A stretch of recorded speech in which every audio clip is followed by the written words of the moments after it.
por sus productos, pero lo que yo voy a hablar aquí es medicina basada en evidencia y mis propias opiniones.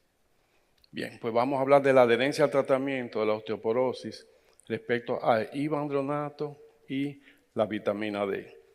Ya todos sabemos la definición que hay de la osteoporosis, pero hay puntos que debemos tener presentes, especialmente muchos ginecólogos jóvenes que veo aquí y otros no más jóvenes. El 0.6% de las mujeres tienen osteoporosis y sobre el 16% presentan una masa ósea vieja. Pero ¿qué pasa? Como han dicho todos los profesores que me han precedido, la población de envejecientes aumenta muchísimo. Entonces vamos a tener masa ósea prevalencia de un 94% después de los 75, y las pacientes que más se fracturan son las que tienen osteopenia, pero no porque eso sea la causa, sino porque no nos hemos dado cuenta que es el número mayor de mujeres que hay en el mundo. Entonces, la osteoporosis es un problema sanitario global y su importancia va en aumento, como les dije, por el aumento de la edad de la proporción de las mujeres. Ahora bien, para el ginecólogo, ¿qué debemos tener presente? En la osteoporosis posmenopáusica es la más frecuente que existe en nuestra consulta. Es la que ustedes pueden diagnosticar y prevenir, la que podemos hacer eso en la consulta del ginecólogo. Es un proceso prevenible, tratable. Falta de signos de alerta previo a la aparición de las fracturas. Recuerden que cuando la osteoporosis habla, lo hace como una fractura. Y el 95% de las pacientes que presentan una fractura por fragilidad no tenían un diagnóstico previo de osteoporosis. Pero no se crean que somos solamente nosotros. Eso pasa en todos los sitios, en todas las especialidades.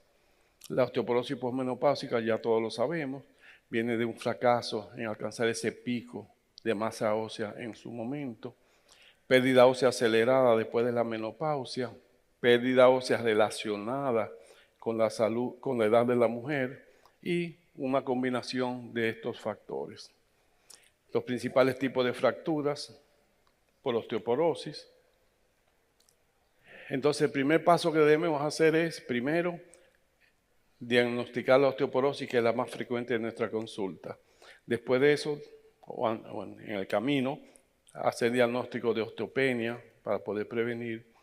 Y, muy importante, el segundo paso, hacer un diagnóstico diferencial con la osteoporosis secundaria.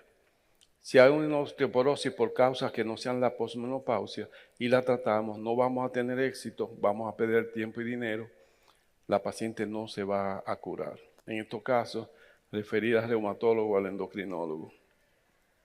Miren esto. Esto fue un estudio de 3.422 ortopedas que se hizo y se les preguntó sobre la detección, sobre la densitometría. Entonces, más de un 50% tuvo muy poco o ningún entrenamiento en el manejo de la osteoporosis. Estamos hablando de especialistas de huesos, ¿eh? Solo un 10% indicó que indicaba rutinariamente exámenes para evaluar la densidad mineral ósea después de las pacientes haber tenido una fractura por fragilidad. Y solamente un 25% de los ortopedistas de Francia, Reino Unido y Nueva Zelanda dijeron estar bien informados sobre el manejo adecuado de la osteoporosis. Entonces, el desconocimiento de las indicaciones para evaluar la densitometría ósea fue generalizado. Y si eso sucede en países desarrollados, con especialistas de hueso, imagínense lo que pasa con nosotros. Y tenemos que comenzar a cambiar todo eso. Las decisiones terapéuticas, la medición con la DEXA, todos sabemos que es el diagnóstico, el gold estándar para esto. Se estudia columna vertebral y fémur.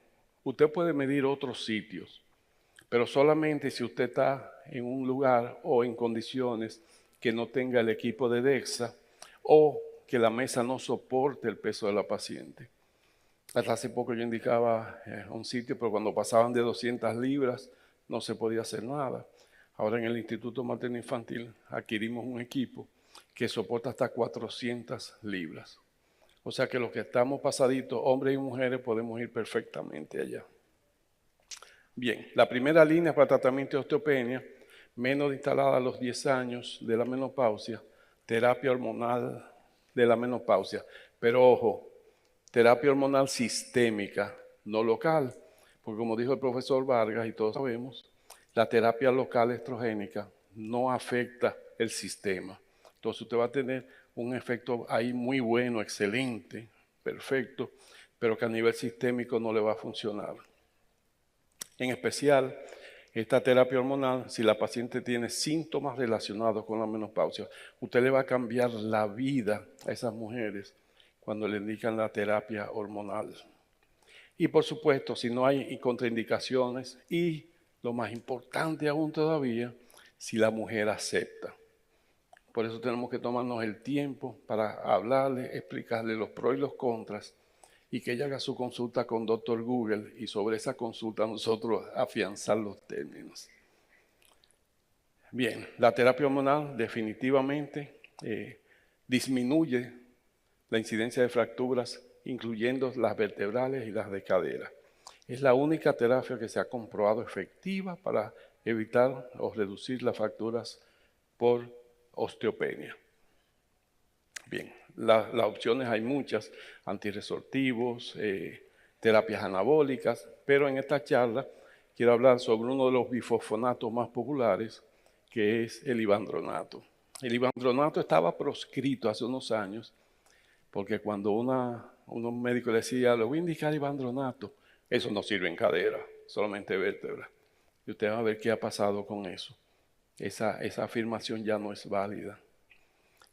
Todos conocemos las bondades de todos los bifosfonatos, especialmente el ivandronato, los que son antirresortivos.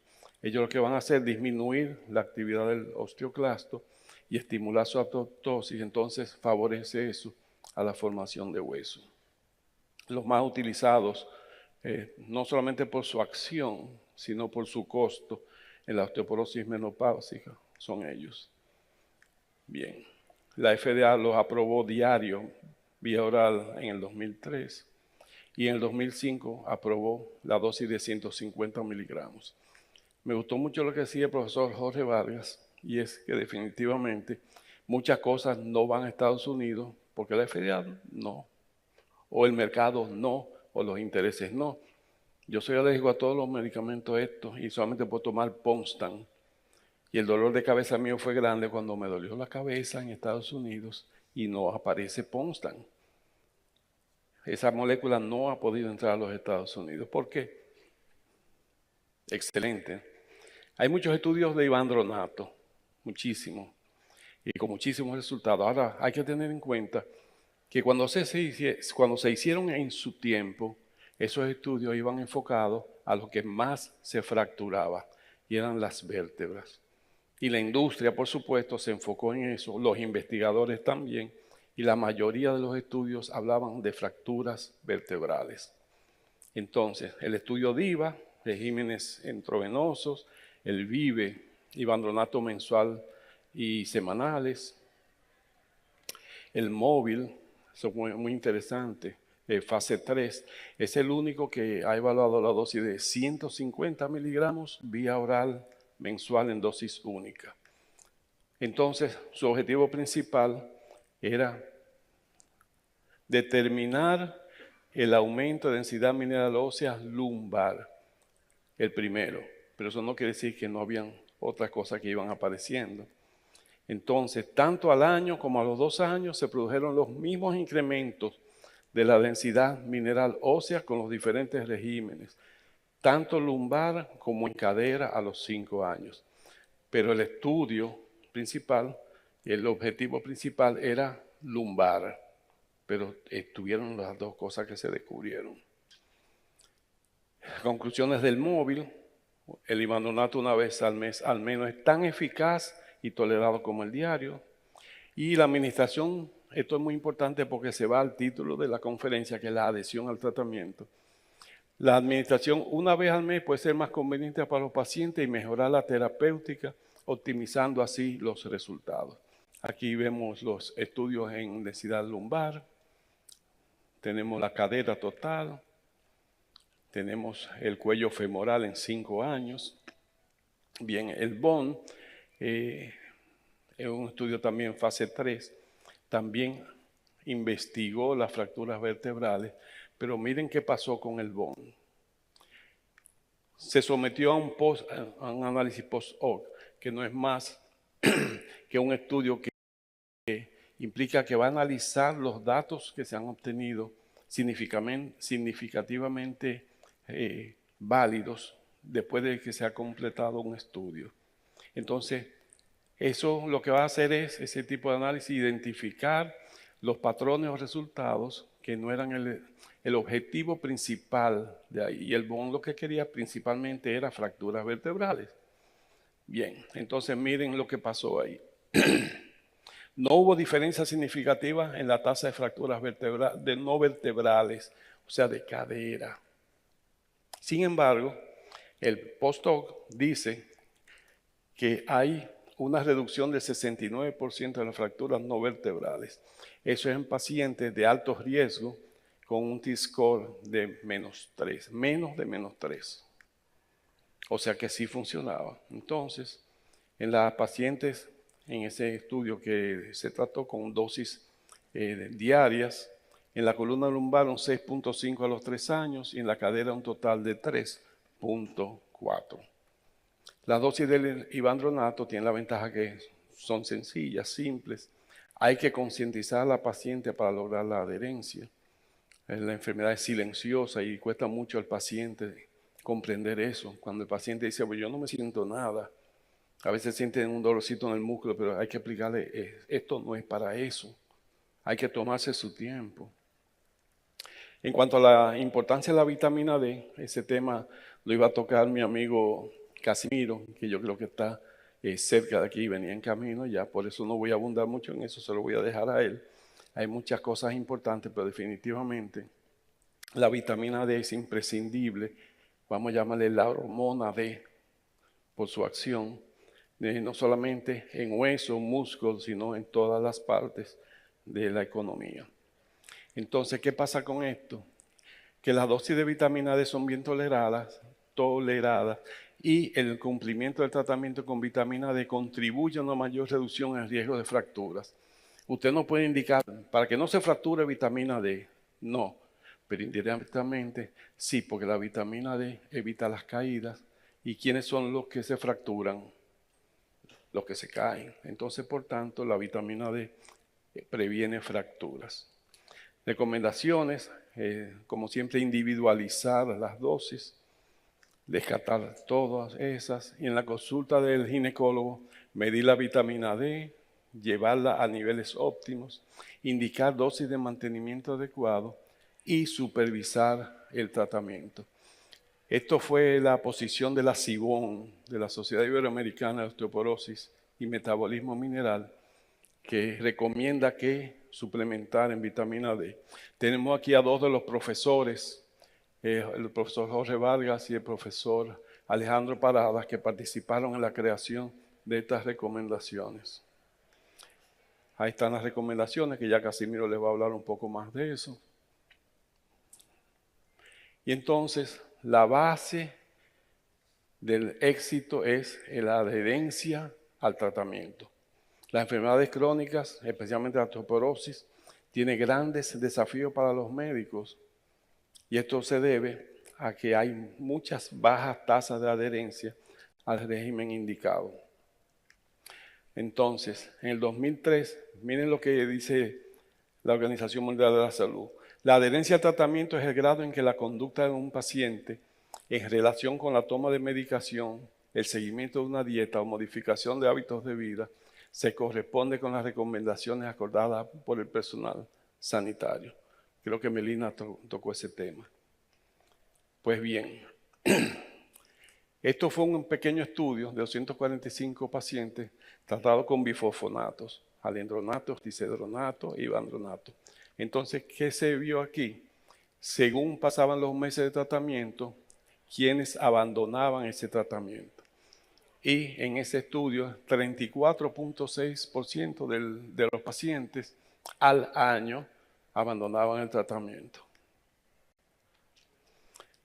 Y según la OMS, miren qué interesante también, esto fue respecto a tasa de adherencia a tratamiento de 9 enfermedades crónicas y factores de riesgo, todas esas. Los resultados en países desarrollados, un 50%. O sea que la mitad de los pacientes, en pacientes desarrollados en enfermedades crónicas, abandonan su tratamiento. Entonces, la evidencia científica sobre la adherencia, vamos a ver muchos estudios de prevalencia que muestran que la falta de adherencia afecta a un número significativo de pacientes.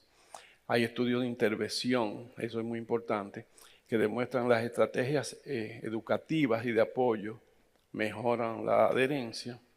Y el análisis de costos, esto es muy importante también, porque indica que una mejor adherencia reduce los costos sanitarios a largo plazo. Una paciente que no fractura va a ahorrar un dineral al sistema, en este caso médico o de seguridad social. Factores que influyen en la adherencia, en los factores del paciente, el estado, la edad, el socioeconómico, sus creencias sobre la salud y el conocimiento de lo que usted le está indicando. Los factores de tratamiento, la complejidad, el efecto secundario, duración y el costo. Y factores del sistema de salud, acceso a la relación médico-paciente y la educación del personal sanitario. Fíjense que se hace mucho hincapié en lo que significa el apoyo del médico, del personal sanitario, que somos nosotros, a la educación de esa paciente frente a frente. Entonces, ¿cuál es el papel de nosotros ahí? Lo primero es evaluar, identificar los factores que afectan a cada paciente. Lo segundo es la educación, proporcionar información clara y comprensible del tratamiento. Y el apoyo, brindar un seguimiento, monitoreo y motivación para motivar la adherencia. Si quieres te puedes sentar, porque a mí me hicieron un homenaje aquí y me dijeron que no podía pasar.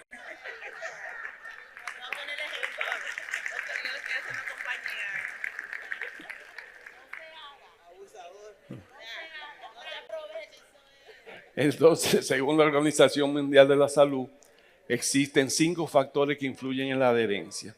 El socioeconómico, que ya lo sabemos, los relacionados con el tratamiento, especialmente en la complejidad del régimen, los efectos secundarios, en la forma que se administra, los relacionados con el paciente, factores individuales, comprensión, actitudes, motivación del paciente, relacionada con la enfermedad. Un paciente que tiene una enfermedad que no le causa dolor, que no le causa un inconveniente, fácilmente abandona el tratamiento a menos que usted lo concientice. Y relacionado con el equipo sanitario, nuestra responsabilidad, la calidad de comunicación entre el paciente y el profesional de la salud. Factores para mejorar la adherencia, una buena relación con el médico-paciente, seguimiento en el consultorio, programa visitas.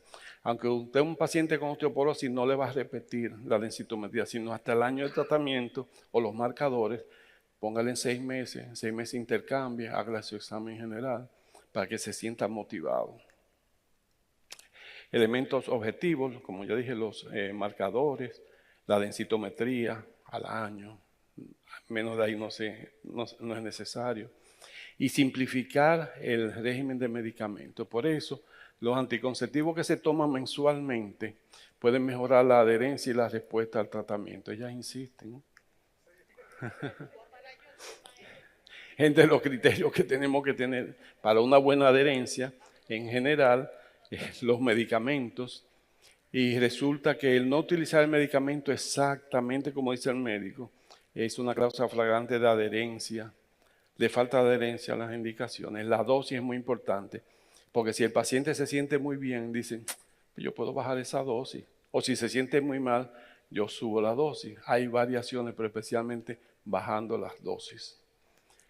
En la formulación es muy importante.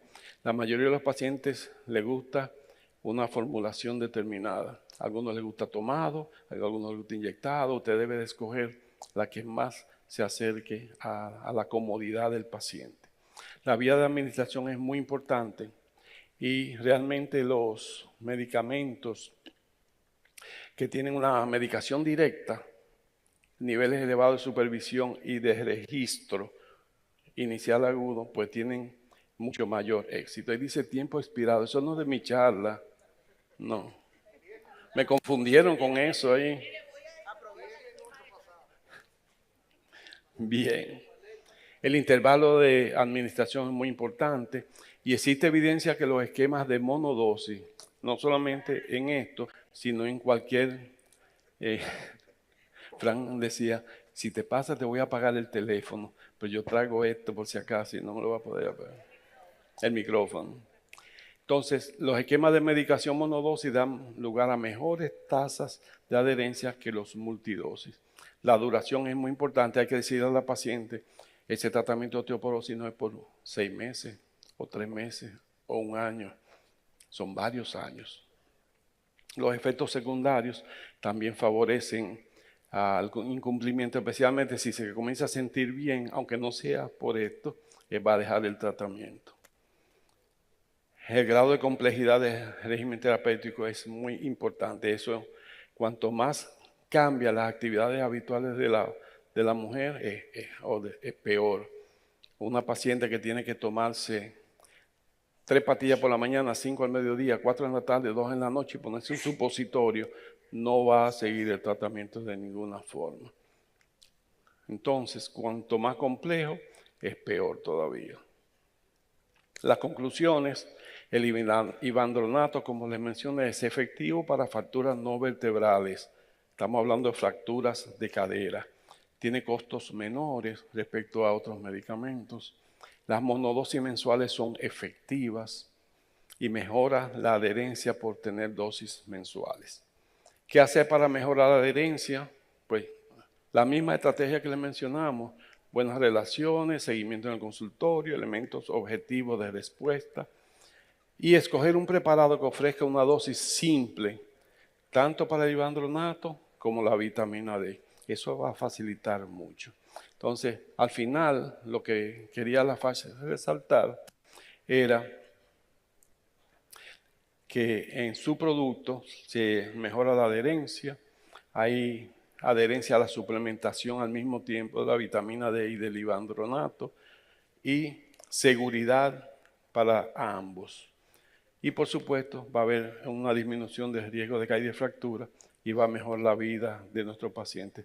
Ese es el máximo de plus que ellos están comercializando, una tecnología excelente. Entonces trae 150 de ivandronato y 100,000 unidades, que si usted divide en un mes, estamos hablando de unas 3,000 unidades que entra dentro de los márgenes de insuficiencia y de tratamiento adecuado. Bien. Entonces, sin muchas nubes nosotros desde allá arriba. Y en Santiago de los Caballeros los huesos cambian y todo cambia. Lo que no cambia son estas dos aquí.